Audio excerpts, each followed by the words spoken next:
राज्यसभा का? कभी ऐसे MP member of parliament line में खड़े देखे आपने? देखिए, क्या वो ऐसे लाइन बना के जाते हैं पार्लियामेंट में? बोलो, लाइन बना के जाते हैं।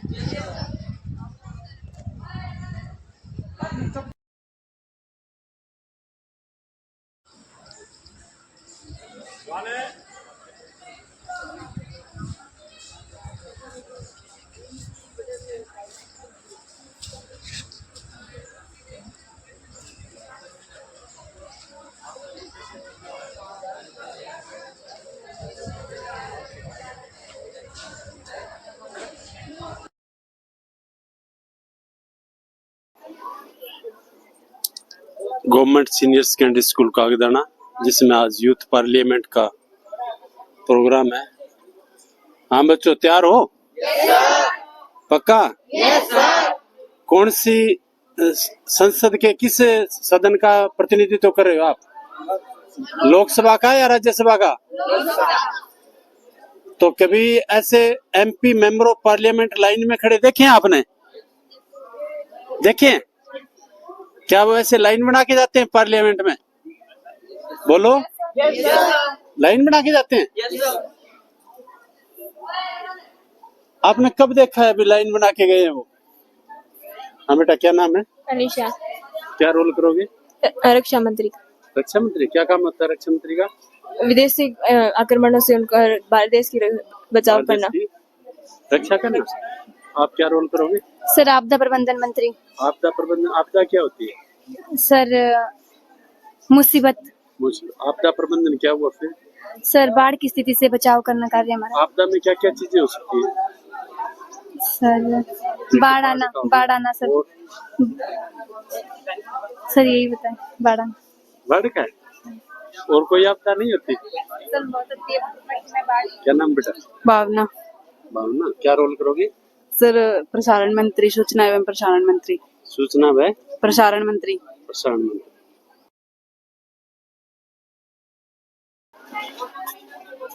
They are all member of parliament, youth parliament, village Kagdana government senior secondary school. They are ready to perform their role.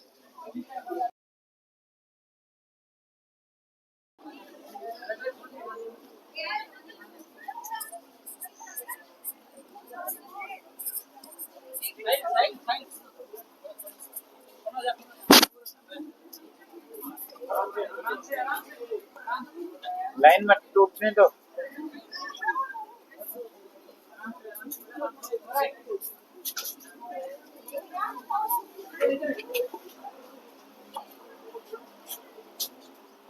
नमस्कार।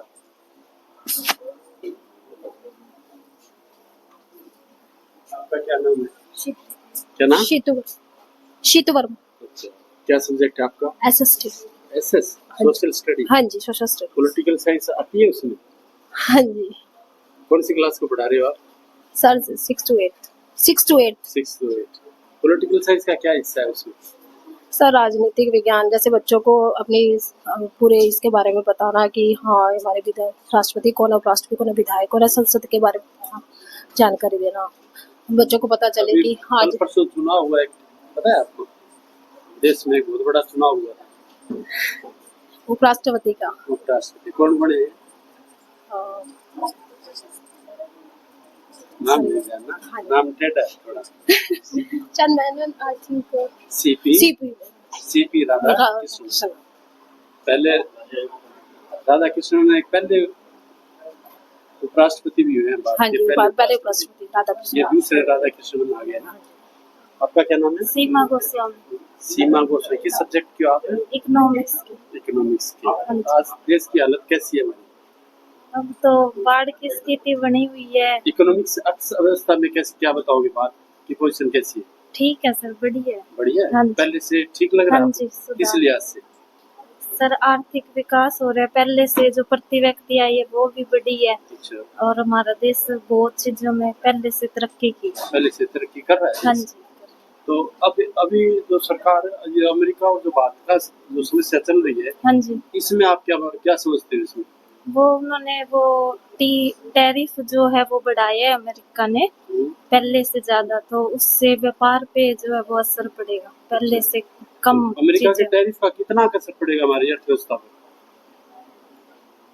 पड़ेगा सर, कुछ तो असर पड़ेगा। कुछ तो पड़ेगा। हाँ जी। क्या आपको लगता है, आप अर्थशास्त्री हो, हाँ जी। आपको लगता है कि टैरिफ यदि लग भी गया तो भारत की अर्थव्यवस्था क्या, जैसे वहाँ के राष्ट्रपति कह रहे हैं डेड इकोनॉमी है, तो वहाँ डेड तक चली जाएगी? नहीं, डेढ़ तक तो नहीं नहीं हो सकता। नहीं हो सकता। Thank you madam. ठीक।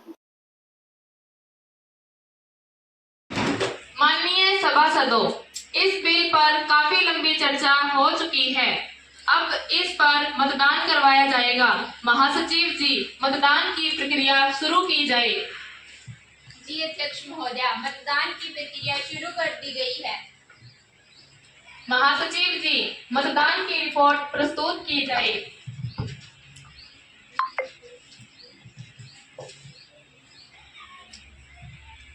इस बिल के पक्ष में 20 मत पड़े हैं, 13 मत विपक्ष में 13 मत पड़े हैं। यह बिल 13 के मुकाबले 20 मतों से पास किया जाता है। महासचिव जी, इसे आगामी कार्यवाही के लिए ऊपरी सदन में भेज दिया जाए। जी अध्यक्ष महोदया, इसे आगामी कार्रवाई के लिए ऊपरी सदन में भेज दिया जाएगा। अब सदन की कार्यवाही को अनिश्चित काल के लिए स्थगित किया जाता है।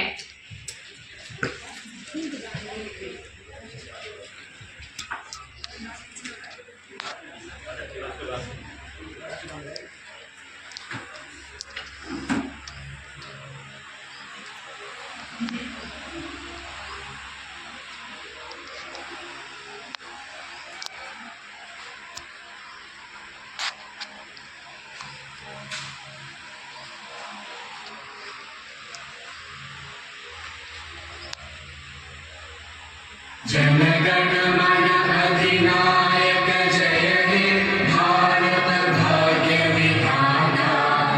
पंजाब सिंध गुजरात मराठा द्राविड़ उत्कल गंगा। विंध्य हिमाचल यमुना गंगा उच्चल जलधि तरंगा। तव शुभ नामे जागे, तब शुभ आशीष मांगे। गाहे तब जय गाथा, जय गण मंगल दायक जय हे भारत भाग्य विधाता। जय हे जय हे जय हे जय जय जय जय हे।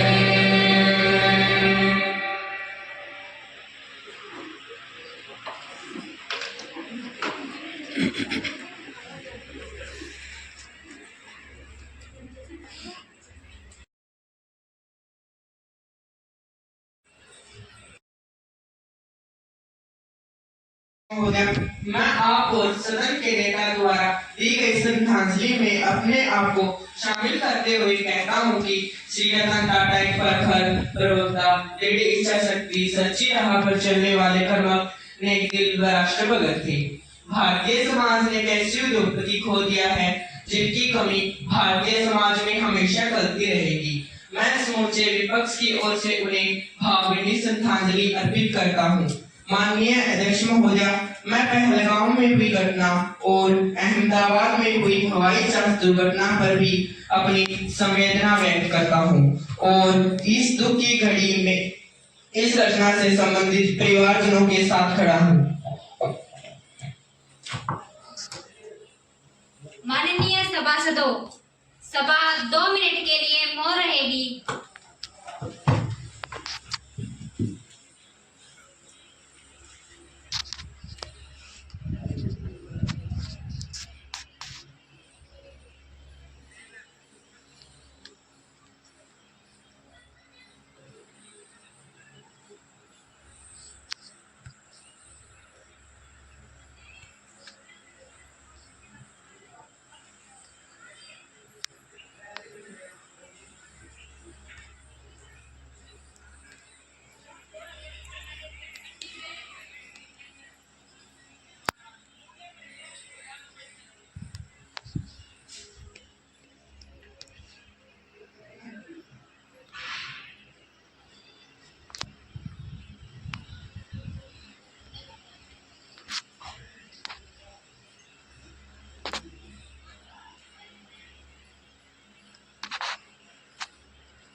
निश्चित हुई है, कृपया शपथ ग्रहण करें।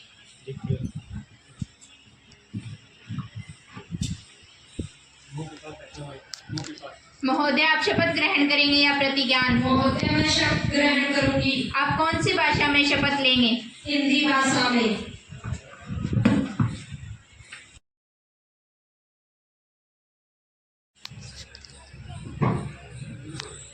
महोदय, आप शपथ ग्रहण करेंगे या प्रतिज्ञान? महोदय, मैं शपथ ग्रहण करूंगी। आप कौन सी भाषा में शपथ लेंगे? इंग्लिश भाषा में। I, Aisha, have been selected a member of the House of the People. Do swear in the name of God, solemnly affirm that I will bear true faith and allegiance to the Constitution of India and Thailand, establish that I will uphold the sovereignty and integrity of India, and that I will faithfully discharge the duty upon which I am about to enter.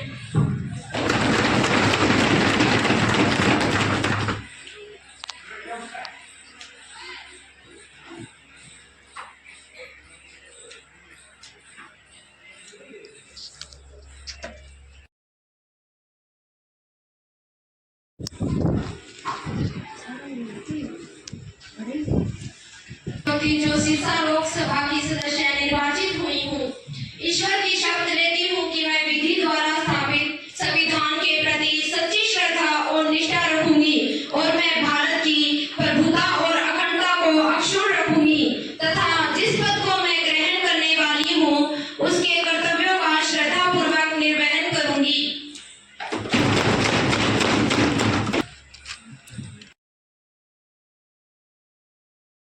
दोपहर 10 बजे होगा, तब तक के लिए संसद की कार्रवाई को स्थगित किया जाता है।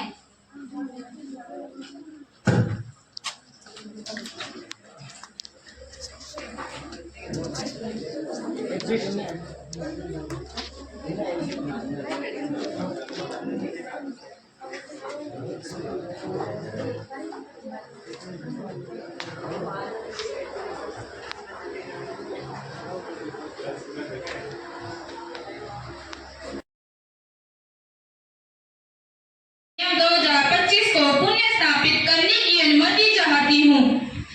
अनुमति है। धन्यवाद माननीय अध्यक्ष महोदय। अध्यक्ष महोदय, मेरे द्वारा पुनः स्थापित किए जाने वाले विधेयक का शीर्षक है। यह विधेयक भारतीय युवा कौशल विकास अधिनियम 2025 है। यह विधेयक भारतीय युवा 15 से 35 को डिजिटल तकनीक उद्यमी कौशल के साथ सुसज्जित करके अध्यक्ष महोदय रोजगार के लिए सक्षम बनाना है। यह बिल उद्यमी कौशल को बढ़ावा देगा। यह बिल ग्रामीण, शहरी, सामाजिक और आर्थिक रूप से युवाओं को सक्षम बनाएगा। अध्यक्ष महोदय, इस बिल के द्वारा राष्ट्रीय युवा कौशल कोष की स्थापना की जाएगी। इस कोष को केंद्र सरकार व राज्य सरकार दोनों से निवेश मिलेगा। इस अधिनियम में जल संरक्षण संस्थान से समन्वय किया जाएगा। तकनीकी क्षेत्र, AI, डाटा साइंस और हरित ऊर्जा इस बिल में शामिल है।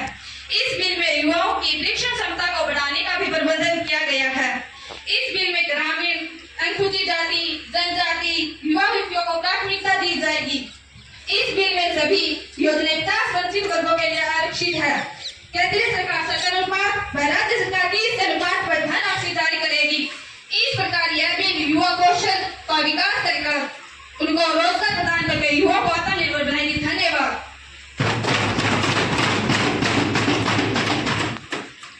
माननीय सभासदों, इस बिल पर सीधी चर्चा की जाए या स्थायी समिति के पास भेज दिया जाए? सीधी चर्चा की जाए।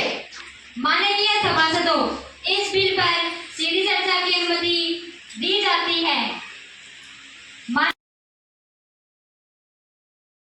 मंत्री जी की बात से संतुष्ट हैं?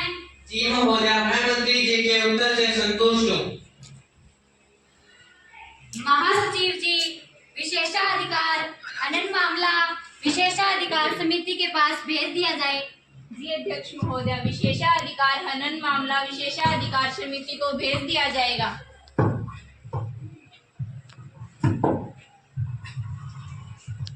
सभासदों, अब माननीय सांसद विजय कामराव को प्रस्ताव रखें।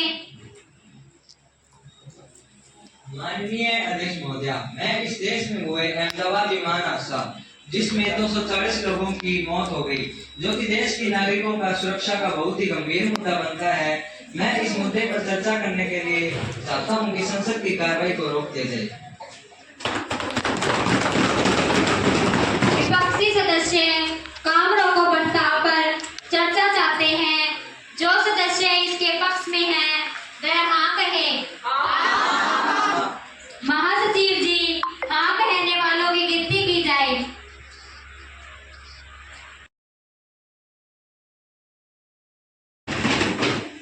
माननीय सभासदों, अब ध्यानाकर्षण प्रस्ताव पर चर्चा खत्म होती है। अब विपक्षी सांसद माननीय राजेश विशेषाधिकार हनन मामला संसद पटल पर रखें।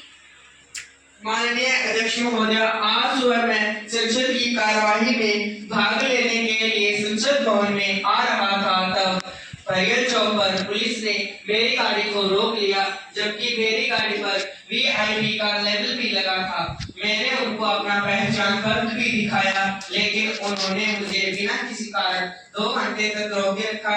यह विशेषाधिकार के हनन का मामला बनता है। अतः आपसे मेरा अनुरोध है कि सरकार को इसके लिए कड़े निर्देश दिए जाएं। माननीय मंत्री जी। माननीय अध्यक्ष महोदय, मैं आपके माध्यम से माननीय सदस्यों को बताना चाहता हूं कि मैं सरकार की तरफ से खेद प्रकट करता हूं और इनकी शिकायत विशेष अधिकार हनन समिति को आगामी कार्रवाई के लिए भेज दी जाएगी और दोषी पुलिस अधिकारियों के विरुद्ध भी कार्रवाई की जाएगी।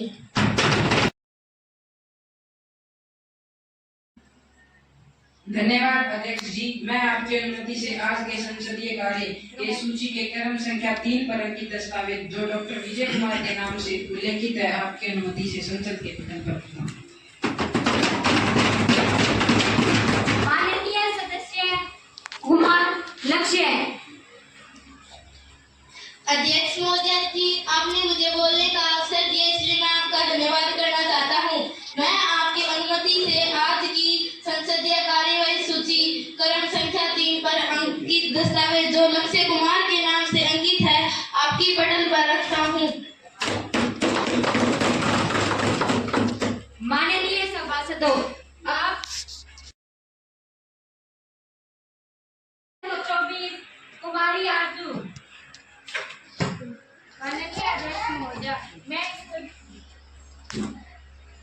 माननीय अध्यक्ष महोदय, मैं इस सदन में प्लास्टिक मुक्त भारत को मजबूती देने हेतु सख्त कानूनों की आवश्यकता विषय पर अपना विचार प्रस्तुत करने के लिए उपस्थित हूँ।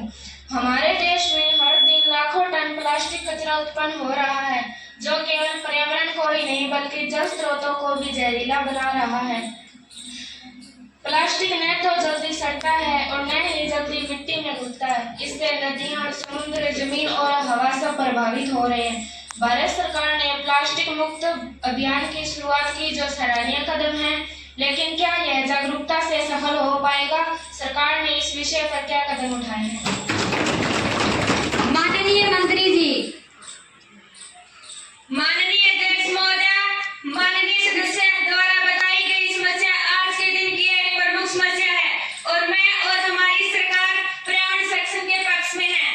हमारी सरकार ने सिंगल यूज प्लास्टिक पर प्रतिबंध लगाया है। प्लास्टिक के प्रयोग के स्थान पर कागज व जूट के थैलों के प्रयोग पर बल दिया है, लेकिन हम प्लास्टिक को पूर्ण रूप से बंद नहीं कर सकते, क्योंकि बहुत से जीवन रक्षक उत्पाद प्लास्टिक से बनते हैं। कड़े कानून गरीबों और छोटे व्यापारियों को नुकसान पहुंचा सकते हैं। हमने पर्यावरण संरक्षण के लिए पेड़ मां के नाम अभियान शुरू किया है, ताकि ज्यादा से ज्यादा पेड़ लगाकर पर्यावरण को शुद्ध व स्वच्छ बनाया जा सके।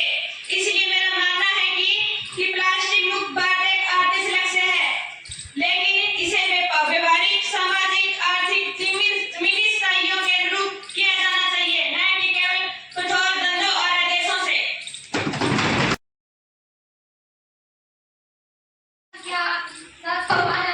माननीय कार्तिक। माननीय अध्यक्ष महोदय, मैं सूचना एवं प्रसारण मंत्री जी से सिनेमा जगत के बारे में जानकर बच्चों से जुड़ी फिल्मों के बारे में जानकारी चाहता हूँ। माननीय मंत्री जी, आजकल बच्चों के लिए अच्छी और शिक्षाप्रद फिल्में बंद सी हो गई हैं। सिनेमा बच्चों को मन की गहराई से प्रभावित करता है। क्या सरकार इस क्षेत्र की ओर ध्यान दे रही है या फिल्मी जगत में बढ़ती नकारात्मकता के प्रति उदासीन है? कृपया जवाब दीजिए। माननीय मंत्री जी। माननीय अध्यक्ष महोदय, आपका मुद्दा वाजिब है। सरकार इस ओर पर्याप्त ध्यान दे रही है। हमने बाल फिल्म प्रोत्साहन के अंतर्गत स्वतंत्र फिल्म निर्माताओं को आर्थिक सहायता देने की प्रक्रिया शुरू की है। इसके अलावा नेशनल फिल्म अवार्ड्स में भी बेस्ट चिल्ड्रन फिल्म को पुरस्कृत किया है। महोदय जी, बाल फिल्मों के अलावा कई फिल्में और वेब सीरीज में अनावश्यक गाली गलौज, अनैतिकता, हिंसा और अश्लीलता को बढ़ावा दिया जा रहा है। इस बारे में माननीय मंत्री जी का क्या कहना है?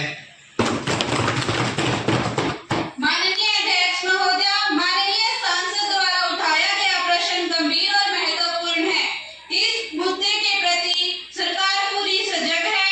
भारत में फिल्मों के नियंत्रण के लिए केंद्रीय प्रमाणन बोर्ड कार्यरत है, जो अनैतिक या आपत्तिजनक कंटेंट को हटाने का अधिकार रखता है। सरकार कला की स्वतंत्रता का सम्मान करती है, लेकिन यदि कोई फिल्म समाज के लिए घातक सिद्ध होती है तो उसके खिलाफ कड़ी से कड़ी कार्रवाई की जाएगी। माननीय सभासदों, अब प्रश्नकाल समाप्त होता है तथा शून्यकाल आरंभ होता है। माननीय अध्यक्ष महोदय, मैं आपके माध्यम से सरकार को यह बताना चाहता हूँ कि माननीय अध्यक्ष महोदय, मैं आपके माध्यम से सरकार को यह बताना चाहता हूँ कि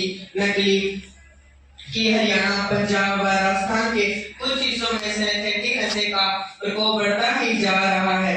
यहाँ तक कि बच्चे, युवा जैसे इसके आदी होते जा रहे हैं तथा कॉलेज में जाने वाली लड़कियां भी इसकी चपेट में आ चुकी हैं, जिसके कारण लूटपाट, हत्या जैसे अपराध बढ़ते ही जा रहे हैं। अतः सरकार इसके तत्काल प्रभाव पर अंकुश लगाने का प्रयास करे ताकि बच्चों के भविष्य को बचाया जा सके। माननीय मंत्री जी।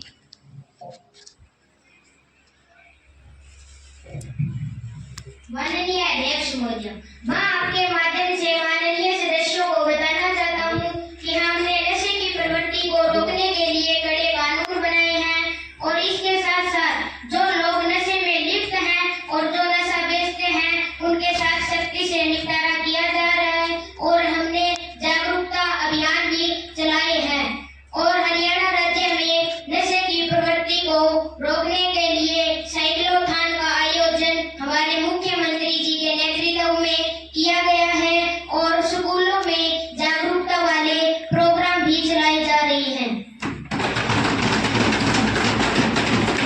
माननीय सभासदों, आवश्यक दस्तावेज संसद पटल पर रखे जाएं। माननीय सदस्य, प्रश्न संख्या 304, माननीय कुमारी अंकिता। अध्यक्ष महोदय, मैं माननीय गृह मंत्री जी से पूछना चाहती हूँ कि कश्मीर के पेशन घाटी के पहलगांव क्षेत्र में 22 अप्रैल 2025 को हुए आतंकवादी हमले में हमारे देश के 26 निर्दोष नागरिकों की जान चली गई। क्या सरकार सो रही थी? सरकार ऐसे संवेदनशील इलाकों व पर्यटकों की सुरक्षा के लिए आपकी सरकार द्वारा क्या कदम उठाए गए? अध्यक्ष महोदय, मैं कुछ कहना चाहती हूँ। आंसुओं से भरी खून से लथपथ धरती, आंसुओं से भरी आंखें, खून से लथपथ धरती, आंसुओं से भरी आंखें, हर तरफ खौफ, ये कैसा बवाल है? आतंकवाद का ये खेल कब तक चलेगा? बस यही हमारा सवाल है।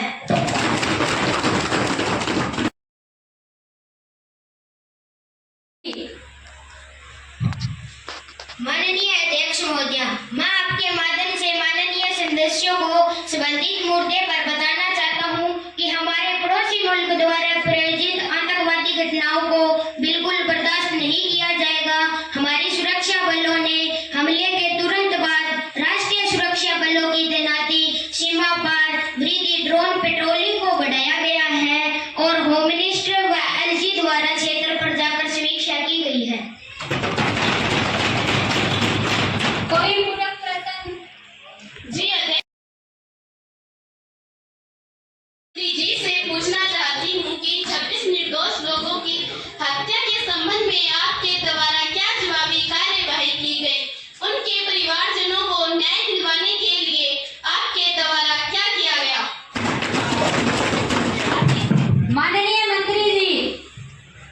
माननीय अध्यक्ष महोदय, मैं माननीय सदस्य को यह बताना चाहती हूँ कि हमने जो अभी कार्यवाही में ऑपरेशन सिंदूर चलाया है, जिसमें पाकिस्तान में स्थापित सभी आतंकवादी हमलों ठिकानों को पलक झपकते ही तबाह कर दिया गया तथा हमारे देश की सेना ने अदम्य साहस का परिचय देते हुए पाकिस्तान को घुटने टेकने पर मजबूर किया है। इन हमलों से घबराकर पाकिस्तान के डीजीएमओ ने भारत के डीजीएमओ से बातचीत की तथा युद्ध विराम के लिए भिड़ाया। हमने दो टूक कहा कि हम ऑपरेशन सिंदूर को स्थगित कर रहे हैं, बंद नहीं किया। यदि भविष्य में भारत देश पर कोई आतंकवादी हमला होता है तो इसे पाकिस्तान की तरफ से युद्ध समझा जाएगा और इसके परिणाम बड़े ही गंभीर होंगे। मैं किसी कवि की कही 2-4 लाइनें कहना चाहती हूँ। आगे शेर घाटी में अब तूफान मचाएंगे कि आगे शेर घाटी में अब तूफान मचाएंगे, तेरी औकात कितनी है तुझे पल में बताएंगे, धोखे से वार किया तूने हम सीना ठोक के आएंगे।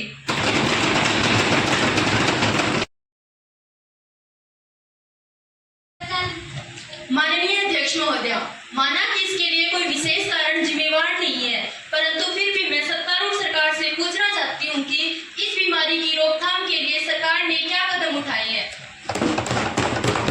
माननीय मंत्री जी। माननीय अध्यक्ष महोदय, इसके लिए सरकार ने हरियाणा और पंजाब में कैंसर उपचार की जांच की सुविधाएं उपलब्ध करवाई है।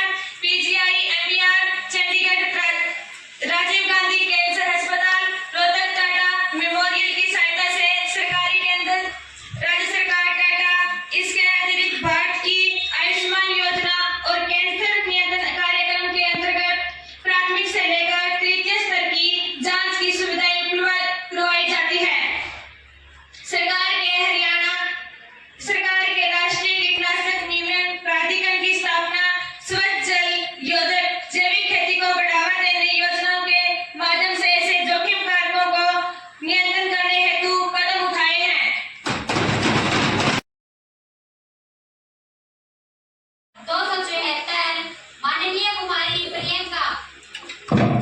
माननीय अध्यक्ष महोदय, मैं स्वास्थ्य मंत्री जी से पूछना चाहती हूँ कि हमारे देश के कुछ क्षेत्र, विशेषकर हरियाणा के सिरसा जिले व पंजाब के बठिंडे जिले में कैंसर के मरीजों की संख्या लगातार बढ़ती ही जा रही है, जिसका कारण जमीन में अत्यधिक मात्रा में डाले जाने वाले उर्वरक व कीटनाशक है। सरकार इसकी रोकथाम के लिए क्या कदम उठा रही है। माननीय स्वास्थ्य मंत्री जी। माननीय अध्यक्ष महोदय, हाँ, सरकार को हरियाणा व पंजाब राज्यों में कैंसर के मामलों में वृद्धि की जानकारी है। कैंसर के मामलों में वृद्धि से संबंधित कारणों में कीटनाशकों का अधिक उपयोग, दूषित भूजल, प्रदूषण, खान-पान की आदतें और जीवन शैली से जुड़े कारक शामिल है। आईसीएमआर द्वारा विभिन्न अध्ययन करवाए गए हैं, परंतु कोई एकमात्र कारण निर्धारित नहीं किया गया।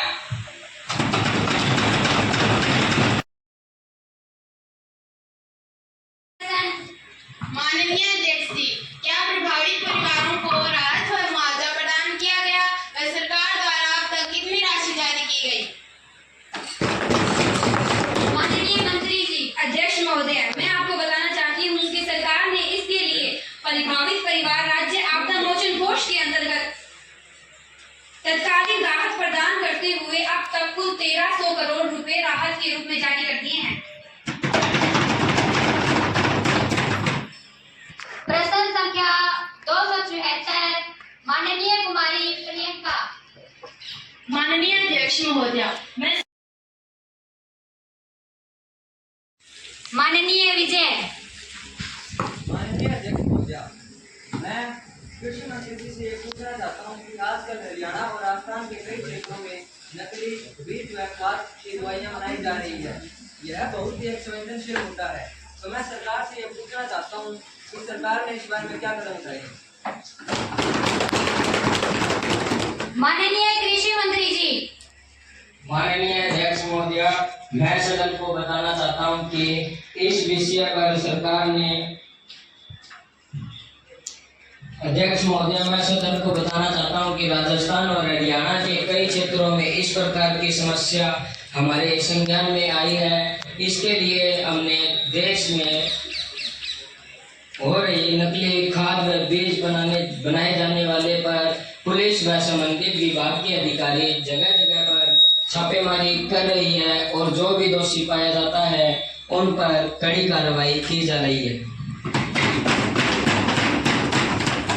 कोई पूरक प्रश्न?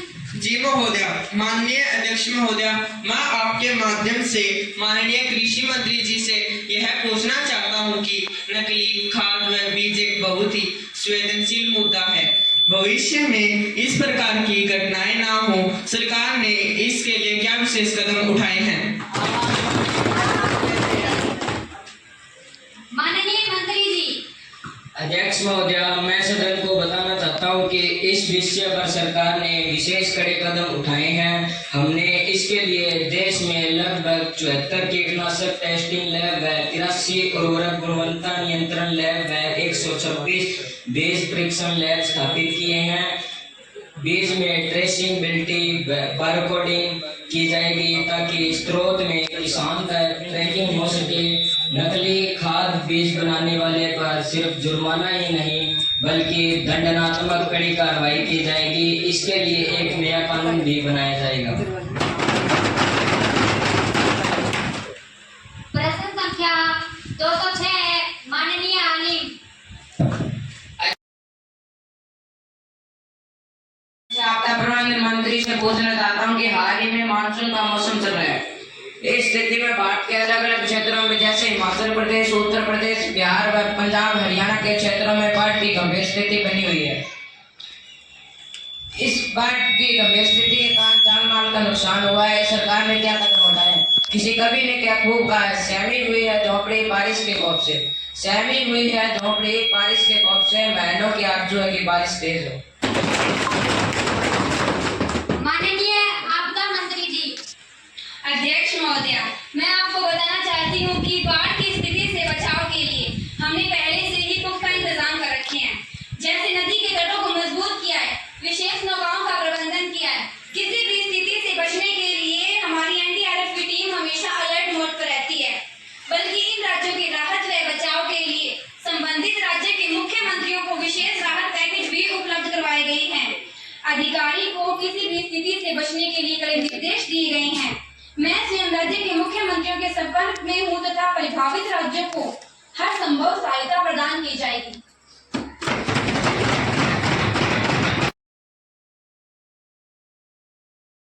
प्रधानमंत्री जी अपने नए मंत्रिमंडल का परिचय संसद से करवाएं। माननीय अध्यक्ष महोदय, मैं मेरे मंत्रिमंडल का परिचय संसद से करवाना चाहता हूँ। श्री लोकेश जी गृह मंत्री, श्री राहुल जी शिक्षा मंत्री, कृषि मंत्री, श्री मोहित जी शिक्षा मंत्री, कुमारी साहिबा जी आपदा प्रबंधन मंत्री, कुमारी रेणु जी स्वास्थ्य मंत्री।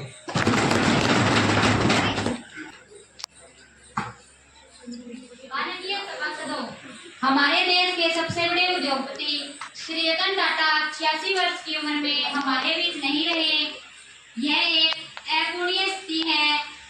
उनके निधन पर पूरा देश शोकाकुल है। उनके निधन पर भारतीय उद्योग जगत ने एक महान दूरदर्शी और परोपकारी नेता खो दिया है। उनकी सादगी, विनम्रता और सम्मान के प्रति समर्पण को हमेशा याद रखा जाएगा। माननीय सदस्यगण, 22 अप्रैल 2025 को जम्मू कश्मीर के पहलगांव में हुए आतंकवादी हमले में हमारे देश के 26 निर्दोष व्यक्तियों की निरंकुश हत्या कर दी गई।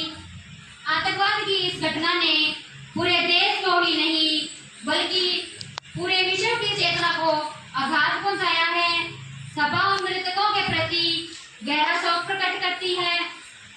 आतंकवाद के विरुद्ध भारत के जीरो टॉलरेंस को दर्शाती है। माननीय सदस्यगण, 12 जून 2025 को अहमदाबाद से लंदन जा रहे एयर इंडिया का विमान उड़ान भरते ही दुर्घटनाग्रस्त हो गया। इस दुर्घटना में कुल 260 व्यक्तियों की ऐसे में मृत्यु हो गई।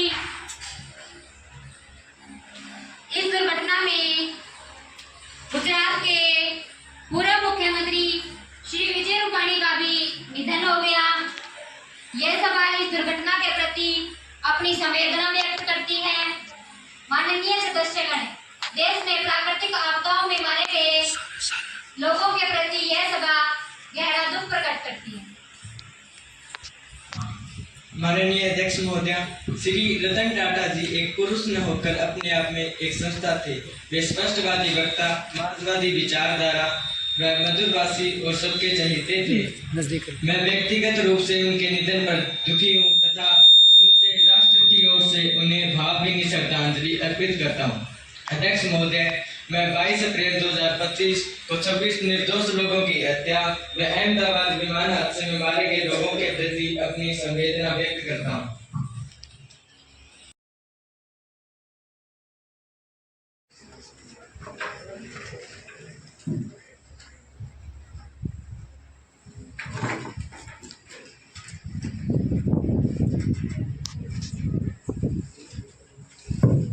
माननीय सांसदों, युवा सदन के इस मानसून सत्र में आपका स्वागत है। युवा कौशल विकास 2025 बिल पर सीधी चर्चा का फैसला कल हो गया था। अब सदन इस पर विस्तार से चर्चा करेगा। माननीय राजेश। माननीय अध्यक्ष महोदय, आपने मुझे बोलने का अवसर दिया, इसलिए मैं आपका तहे दिल से शुक्रिया अदा करना चाहूँगा। माननीय अध्यक्ष महोदय, मैं इस बिल के विरोध में खड़ा हूँ। इस बिल के प्रशिक्षण के कार्यकाल 3 से 6 महीने के हैं, जो कि प्रशिक्षण के लिए पर्याप्त नहीं है। क्या कोई युवा इतनी अल्प अवधि में कुशल हो जाएगा? माननीय अध्यक्ष महोदय, यह युवा व्यक्तियों को पगलाने और उनका ध्यान भटकाने वाला है। न ही इस बिल में युवा व्यक्तियों के लिए कोई स्थायी रोजगार है। इतने कम पढ़े लिखे युवा व्यक्तियों को रोजगार कौन देगा? क्या आपने कोई हल इस बिल में किया है? यह तो युवा व्यक्तियों के हाथों में झुंझुना कमाने जैसा काम है। मंत्री जी, रोजगार बढ़ाने पर काम कीजिए। बताइए मंत्री जी, आप चुप क्यों हैं? बताइए माननीय कुमारी साहिबा। धन्यवाद अध्यक्ष महोदय, आपने मुझे बोलने का अवसर दिया। मैं इस बिल का समर्थन करती हूँ। इस बिल के आने से बेरोजगारी घटेगी और स्वरोजगारी के अवसर बढ़ेंगे। युवा आत्मनिर्भर बनेगा। माननीय प्रधानमंत्री जी के आत्मनिर्भर लक्ष्य को प्राप्त करेगा। उद्योगों की मांग के अनुसार कौशल विकास और प्रशिक्षण दिया जाएगा। इस बिल के प्रशिक्षण कार्यक्रम को बाजार में उद्योगों की मांग के अनुसार डिजाइन किया गया है। इससे स्किल जॉब गैप को कम किया जा सकेगा। यह हमारे प्रधानमंत्री जी के सपनों को साकार करने का एक महत्वाकांक्षी बिल है। माननीय कुमारी दिव्या। अध्यक्ष महोदय, मैं इस बिल का विरोध करती हूँ कि जब भी कोई बिल आता है तो मैं उसमें देखती हूँ कि इसमें गांव के लिए क्या है, गरीब मजदूर के लिए क्या है, आदिवासियों के लिए क्या है, दूर दराज के क्षेत्रों में रहने वाले गरीबों और कमेरों के लिए इसमें कुछ है कि नहीं। लेकिन इस बिल में कुछ नहीं है। ग्रामीण युवा और आदिवासी युवाओं को इस बिल में समुचित अवसर मिलने वाला नहीं है। यह सर्व केंद्रित है, इसको तुरंत वापस लेना चाहिए। माननीय कुमारी आयशा। अध्यक्ष महोदय, आपने मुझे इस बिल पर बोलने का मौका दिया, इसके लिए मैं आपका धन्यवाद करती हूँ। अध्यक्ष महोदय, मैं इस बिल का समर्थन करती हूँ। इस बिल के आने से राष्ट्रीय आर्थिक विकास में वृद्धि होगी। शिक्षण, युवा कार्यबल, औद्योगिक उत्पादन, सेवाओं और नवाचार में योगदान देता है। इससे जीडीपी में वृद्धि होगी और भारत को ग्लोबल मेन पावर हब बनाने में मदद मिलेगी। माननीय कुमारी खुशबू। अध्यक्ष महोदय, मैं बिल के विरोध में खड़ी हूँ। यह बिल युवाओं के भविष्य के साथ खिलवाड़ है। सरकार हर जगह निजीकरण करके पूंजीवादी व्यवस्था कायम करना चाहती है। सरकार नौकरी न देकर निजी प्रशिक्षण संस्थानों और कंपनियों पर निर्भरता बढ़ाना चाहती है।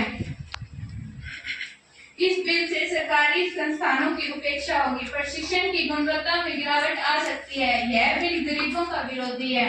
प्राइवेट संस्थानों पर आधारित होने के